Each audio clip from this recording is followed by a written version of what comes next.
हमारे खास मेहमान मध्य प्रदेश के उप मुख्यमंत्री श्री जगदीश देवड़ा जी पर इसी तरीके की कुछ बड़ी जिम्मेदारियां हैं। सार्वजनिक जीवन में 4 दशक से अधिक का अनुभव रखने वाले जगदीश देवड़ा जी प्रदेश की राजनीति की सबसे वरिष्ठ और सम्मानित नेताओं में गिने जाते हैं। सादगी, संगठनात्मक क्षमता और प्रशासनिक दक्षता इनकी पहचान है। आज उनसे चर्चा होगी राज्य की अर्थव्यवस्था को लेकर, विकास परियोजनाओं पर भी बात होगी, वित्तीय प्रबंधन और विकसित मध्य प्रदेश के रोड मैप पर चर्चा की जाएगी। जोरदार तालियों के साथ स्वागत कीजिए मध्य प्रदेश के उप मुख्यमंत्री जगदीश देवड़ा जी का। उनसे बात करेंगे मेरे सहयोगी मनोज शर्मा।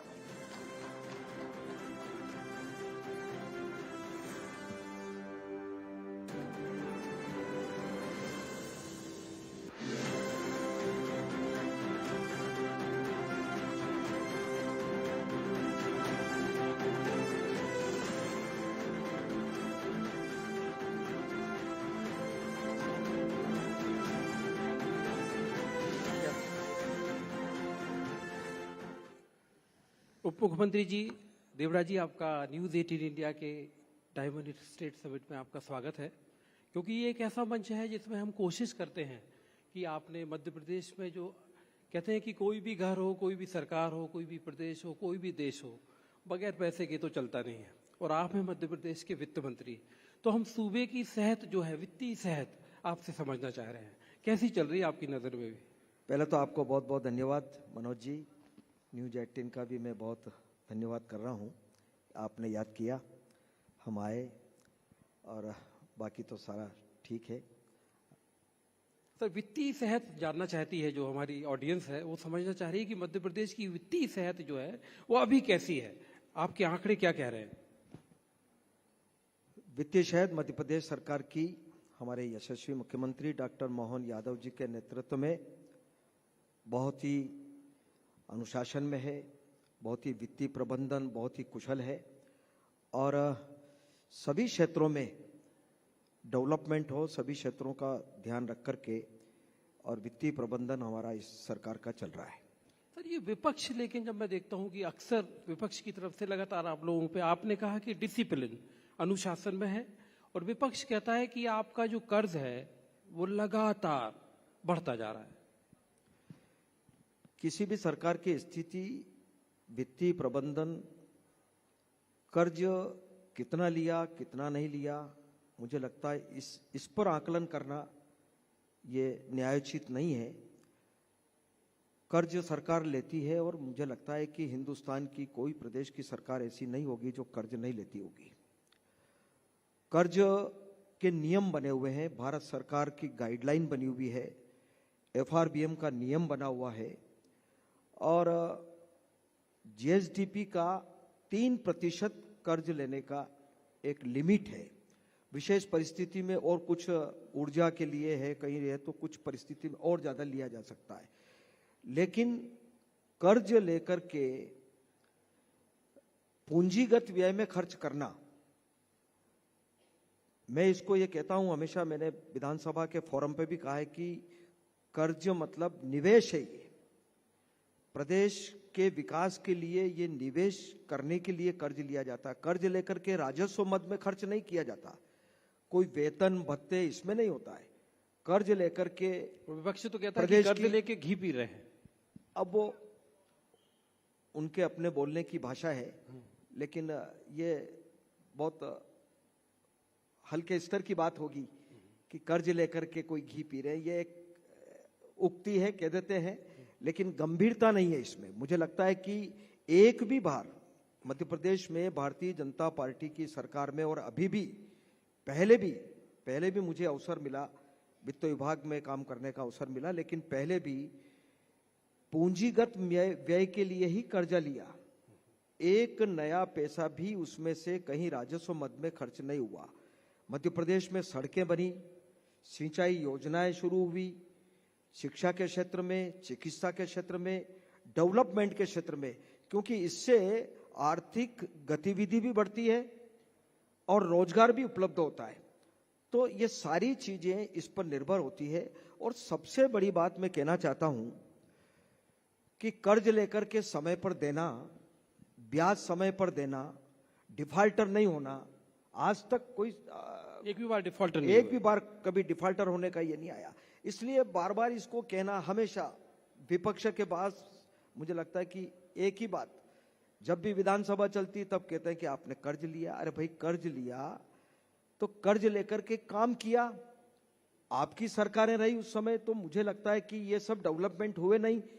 और मैंने एक उदाहरण दिया था कि कांग्रेस की सरकार में कर्ज लेकर के वेतन और भत्ते के उपयोग में लिया, जबकि ये इस सरकार में आज तक कभी इस प्रकार का काम नहीं हुआ। आर्थिक गतिविधियां बढ़ी है, समय पर कर्ज देने का काम किया है, ब्याज समय पर चुकाने का काम किया है, और ये सभी सरकारें करती है। हाँ, इसी से सर एक सवाल मैं जोड़ता हूँ। कई जो अर्थव्यवस्था के जानकार हैं, जो फाइनेंस को समझते हैं, वो कहते हैं कि जो पॉपुलिस्ट स्कीम है, जैसे लाडली बहना है, आपका एक बहुत बड़ा बजट का पैसा चूंकि अब आपकी इन पॉपुलिस्ट स्कीम में चला जाता है, लोक लुभावन योजनाओं में चला जाता है, तो इससे विकास पे कितना असर पड़ रहा है?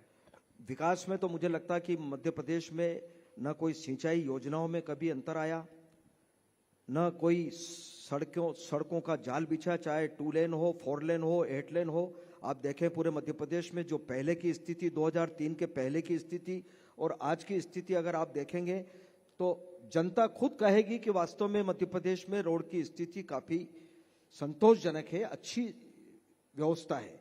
मेडिकल कॉलेज बने, चाहे वो शिक्षा के क्षेत्र में हायर सेकेंडरी, हाई स्कूल की बिल्डिंगें बने, पुल पुलिया बने, बड़े फ्लाईओवर बने, सब। लेकिन बड़ा पैसा तो जा रहा है सर इन स्कीम्स में, लाडली बहना जैसी। क्या नहीं, इनकी पर जरूरत- ये भी मैं सोचता हूं कि महिला सशक्तिकरण के लिए और महिलाओं को अपने पांव पर खड़ा करने के लिए सरकार को इस प्रकार की योजनाएं चलाना चाहिए। इससे मुझे नहीं लगता कि कोई बजट पर कोई बहुत ज्यादा फर्क पड़ता होगा।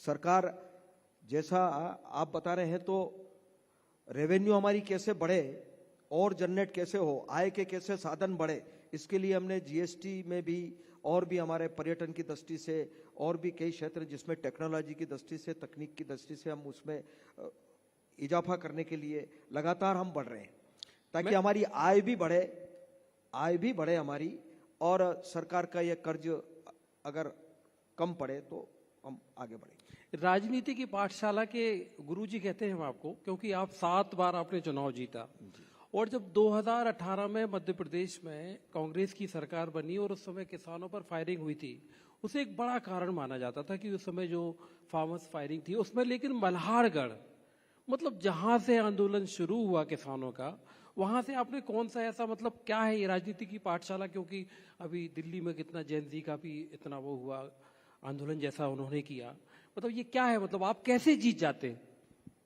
सत्य परेशान हो सकता है लेकिन पराजित नहीं होता है। वो किसानों की आड़ में नाम किसानों का लिया, असामाजिक तत्व, और कांग्रेस ने उसका दुरुपयोग किया और किसानों की आड़ में उस आंदोलन को खड़ा किया। कुछ असामाजिक तत्व उसमें सम्मिलित हुए। वो दृश्य मेरे दिमाग में है, जब पीपलिया मंडी में हाईवे पर जब आग लगी, लोगों के खड़े खड़े ट्रक जला दिए, मकान जला दिए।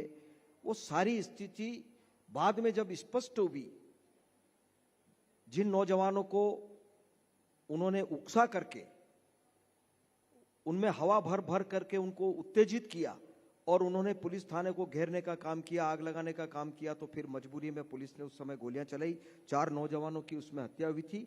पर ये सारी चीजें सामने आई और मैं उस समय जब मैं चुनाव लड़ा, तब मैंने एक एक गांव में जाकर के इन सारी परिस्थिति को, वस्तु स्थिति को जब बताया, तो लोगों के गले उतरी और जनता ने मुझे उसी विधानसभा से फिर आशीर्वाद देकर के मुझे विधायक के रूप में चुना। सर आप देखिए, राजनीति की पाठशाला की बात हुई तो अभी एक ताजी पाठशाला दतिया में लगी थी, वहां आप काफी दिन तक रुके, क्या हुआ दतिया में? प्रजातंत्र में जनता फैसला करती है और जनता का फैसला सिरोधार्य करना चाहिए। कोई भी दल हो, अगर चुनाव जनता ने उसको बहुमत दिया, उसका स्वागत करें और आप स्वीकार करें, आप में कहां कमी रही उसको दूर करने का प्रयास करें। मैं भी 8 चुनाव लड़ा विधानसभा के, एक चुनाव में हारा, मैंने स्वीकार किया। मैंने कहा कहीं ना कहीं मुझ में कमी होगी या मैं कहाँ में काम नहीं कर पाया तो आदमी को ठीक करने का अवसर भी मिलता है। विचार करना चाहिए, मंथन करना चाहिए। और पार्टी ने मेहनत की, सारे लोग लगे थे और चुनाव हार गए। तो वैसे भी सीट कांग्रेस के पास थी, कांग्रेस के पास चली गई। फिर से खड़े होंगे, 2028 आ रहा, फिर चुनाव लड़ेंगे। कांग्रेस की सीट कांग्रेस के पास चली गई। एक बार फिर मैं वित्त की तरफ जाऊंगा। 2.5 साल बीत चुके हैं, क्योंकि आप तो वित्त मंत्री कई सालों से हैं। आने वाले 2.5 साल में आप मध्य प्रदेश की जो फाइनेंस की दिशा है आपके जहन में, आपके मतलब आपने क्या सोचा है, किस तरफ जाएगा अर्थव्यवस्था के तौर पर? लगातार मुझे लगता है कि हम प्रोग्रेस कर रहे हैं। बहुत सारी चीजें रहती है, केंद्रीय करों में भी राज्य का हिस्सा होता है, केंद्रीय करों से भी हमको राज्य का हिस्सा मिलता है। और आय के स्रोत बढ़ाने के लिए हम लगातार प्रयास कर रहे हैं ताकि ठीक दिशा में प्रदेश में और भी हमारे जो विकास के जो काम होना है वो सारे काम निरंतर हमारे होते रहे। इसके लिए मुझे लगता है कि सरकार बहुत प्रयास कर रही है। आपको पता होगा कि करीब 30 लाख करोड़ का 30,77,000 करोड़ का निवेश भी यहाँ पर आया है और अब वो भी धरातल पर उतर रहा है। मुझे लगता है कि आने वाले समय में लगभग 5 लाख लोगों को रोजगार इससे उपलब्ध होगा। अभी तक सरकार ने 80,000 लोगों को नियुक्तियां भी दी है, चाहे वो नियमित हो चाहे वो संविदा में हो, लेकिन सरकार निरंतर प्रयास कर रही है और ये सरकार का काम है।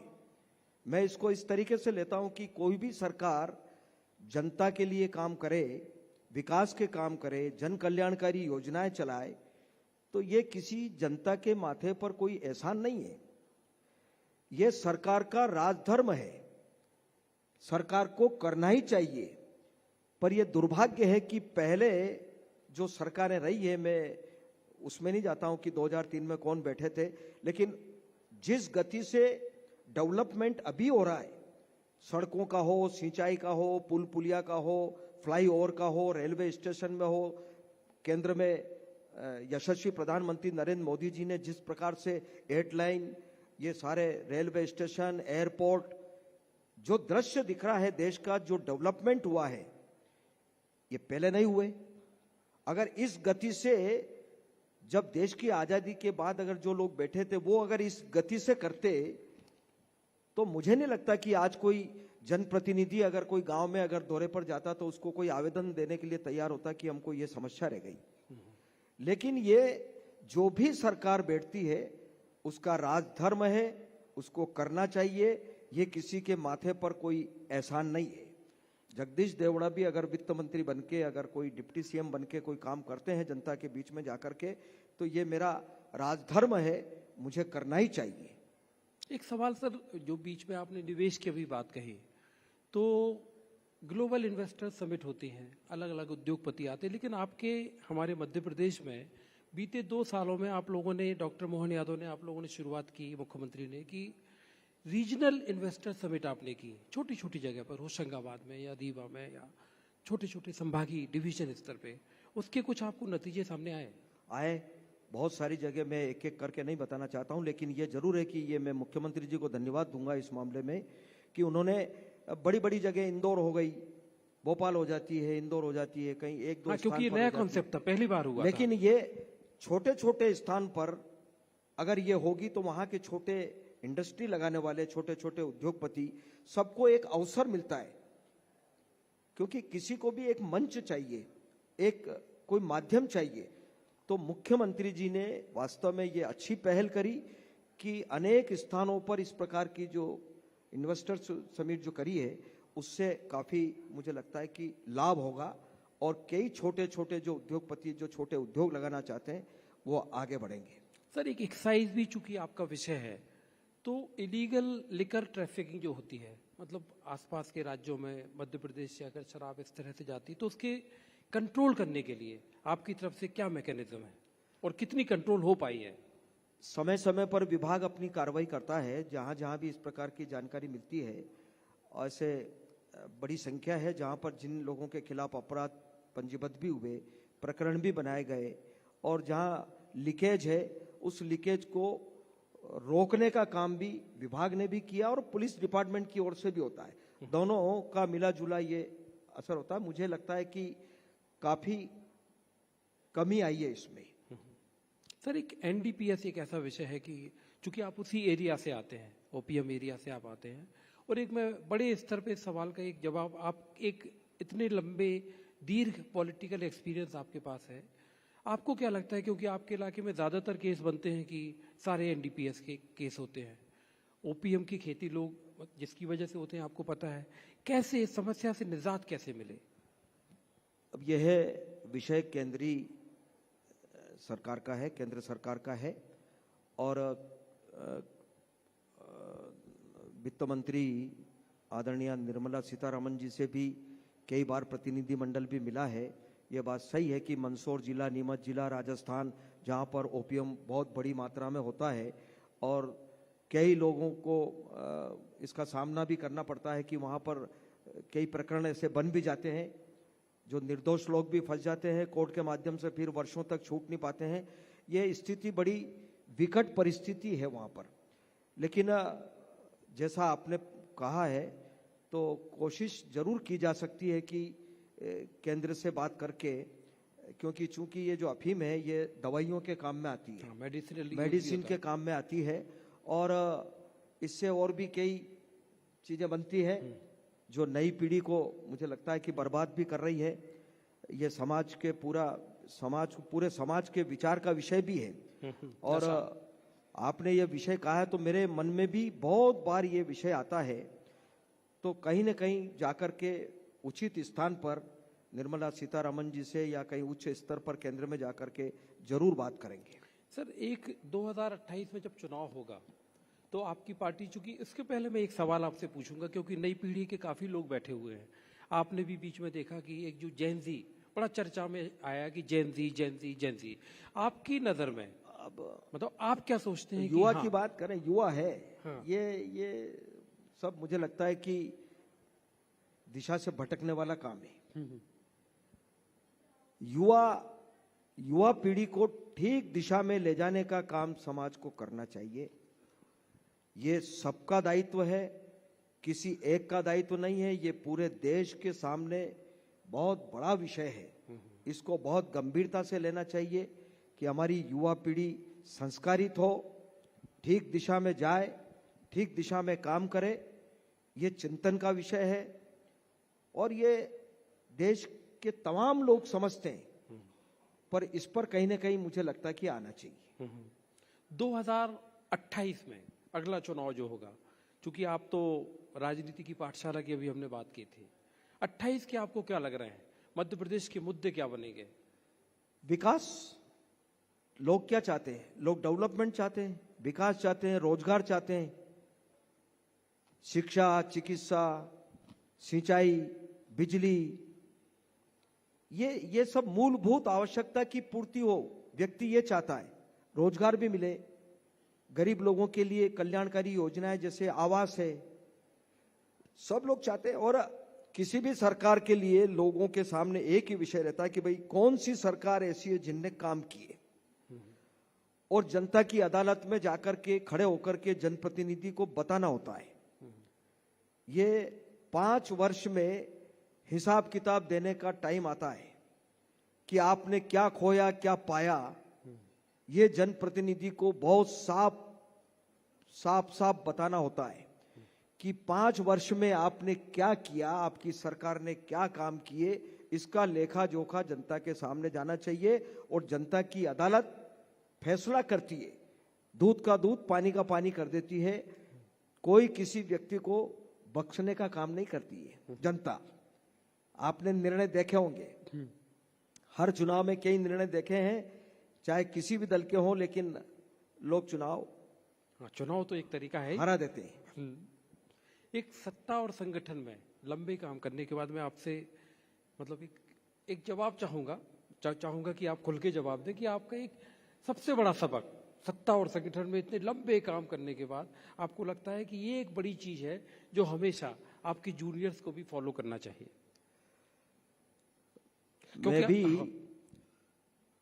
जब विद्यार्थी टाइम से ही मैं विद्यार्थी परिषद से जुड़ा रहा, संघ से जुड़ा रहा, तो मुझे पता है कि सत्ता और संगठन में तालमेल होना चाहिए। आपको 36-37 साल हो चुके हैं।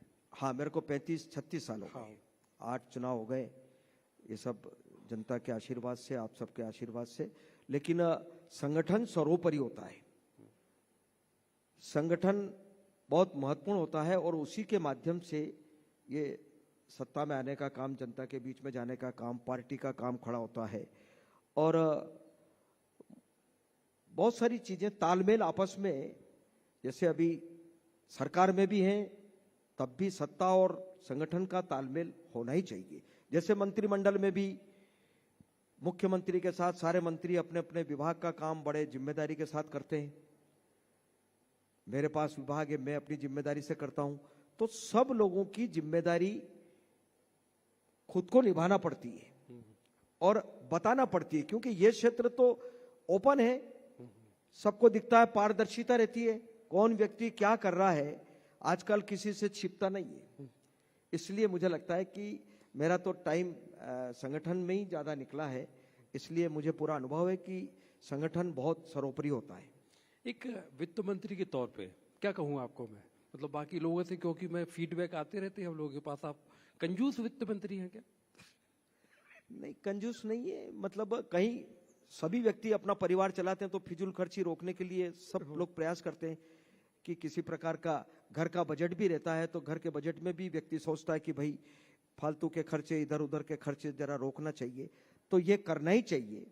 सरकार के खजाने का पैसा ये जनता की गाड़ी कमाई का पैसा है। खजाने में एक एक नया पैसा उचित स्थान पर खर्च हो और ठीक ठीक बात के लिए खर्च हो, ये चिंता रहना चाहिए, क्योंकि ये कोई खुद का पैसा नहीं होता है, ये प्रदेश की जनता का पैसा है, करदाताओं ने कर जमा किया उसका पैसा है। तो ये इसकी चिंता तो सब मतलब थोड़ी कंजूसी करते हैं, करना चाहिए, करना ही चाहिए। और ये 2028 के लिए, क्योंकि बार बार कांग्रेस कहती है कि भाई लगातार बीजेपी सरकार में लगातार है, तो 2028 के लिए मध्य प्रदेश में आपकी नजर में ऐसा कौन सा बदलाव है जो बीजेपी अब दिखाएगी कि हाँ ये बदलाव देखिए आप? विकास, रोजगार, ये बहुत महत्वपूर्ण है। नौजवानों को काम मिले, रोजगार मिले और प्रदेश का विकास हो। अब जैसे मेडिकल कॉलेज को लीजिए आप, मैं भी 35 साल से देख रहा हूं कि भाई ग्रामीण इलाके में या कहीं जाएंगे तो पता लगता है कि अस्पतालों में डॉक्टर नहीं है, तो डॉक्टर आएंगे कहां से? 5 मेडिकल कॉलेज चले आ रहे थे, वो वर्षों से चले आ रहे थे, उसमें कोई इजाफा नहीं हुआ। मैं यशस्वी प्रधानमंत्री जी को धन्यवाद दूंगा इस समय और हमारे मुख्यमंत्री जी को कि आज मेडिकल कॉलेज की संख्या बहुत बड़ी संख्या हो गई। अब बच्चे उसमें पढ़ेंगे, डॉक्टर बनेंगे, वही बच्चे सेवा करने के लिए गांव में जाएंगे, तब तो व्यवस्था होगी। सरकार को इन सब बातों की गंभीरता से चिंता करना चाहिए। सर, जैसे इसमें मेडिकल की बात आपने की, अब आपने 2 मेडिकल यूनिवर्सिटी की भी बात सरकार ने तय की है, लेकिन वो एक इंजीनियरिंग के कॉलेज भी खूब बढ़े थे। मतलब सरकार वो मेडिकल यूनिवर्सिटीज का, मेडिकल कॉलेजेस का जो एक स्टैंडर्ड है वो मीट हो, इस बात का पूरा ख्याल रख रही है? बिल्कुल, मुझे लगता है पूरी चिंता करना चाहिए। सभी क्षेत्र में, इंजीनियरिंग के क्षेत्र में भी, मेडिकल के क्षेत्र में भी, और भी हमारे जैसे छोटे छोटे हुनर सिखाने के लिए ITI भी हो गए, ये सब भी बहुत महत्वपूर्ण है। तो समग्र विचार होना चाहिए पूरे प्रदेश की जनता का, सभी दृष्टि से, युवाओं की दृष्टि से भी, महिलाओं की दृष्टि से। इसीलिए 4 स्तंभ किए हैं ना, गरीब, किसान, महिलाएं और युवा, ये 4 स्तंभ है। 4 स्तंभ को आधार मान करके प्रदेश की सरकार को, देश की सरकार को, इसीलिए इन सबको सामने रख करके काम कर रहे हैं। तो देखिए, सब लोग वित्त मंत्री का जब भाषण सुनते हैं तो आप ब्रीफकेस लेके पहुंचते हो और शेरो शायरी आपकी उस समय, मतलब खूब शेरो शायरी होती है। तो मैं क्लोजिंग चाहूंगा कि हमारे ऑडियंस जो है, हमारे जो देखने वाले हैं, इनको आप एक शानदार शेर सुना के। अब मुझे तो शेर तो मुझे कोई आता नहीं है, लेकिन ये जरूर है कि सब लोगों का आशीर्वाद रहता है, स्नेह रहता है, प्रेम रहता है, और ये ईश्वर की कृपा भी रहती है, पार्टी के शीर्ष नेताओं का बड़ा आशीर्वाद रहता है कि मुझे पिछली सरकार में भी बजट पेश करने का अवसर मिला और अभी भी मुझे बजट पेश करने का अवसर मिला। ये वास्तव में सौभाग्य की बात है। मैं तो प्रदेश की जनता का भी इस समय धन्यवाद करना चाहूँगा। न्यूज़ 18 इंडिया से सर बातचीत करने के लिए आप समय लेकर आए, हमारे डायमंड स्टेट समिट के मंच पर आप इतना समय आपने दिया, आपका बहुत बहुत शुक्रिया। मनोज जी, आपका भी मैं बहुत धन्यवाद, और न्यूज़ 18 का भी मैं सभी का, न्यूज़ 18 परिवार का भी मैं बहुत हृदय से धन्यवाद करता हूँ। आपका स्नेह प्रेम हमेशा बना रहे। बहुत बहुत धन्यवाद। नमस्कार। शुक्रिया। बहुत बहुत शुक्रिया जगदीश देवड़ा जी, डिप्टी सीएम, और मनोज जी, आपका अमूल्य समय देने के लिए, इस सार्थक चर्चा का हिस्सा बनने के लिए।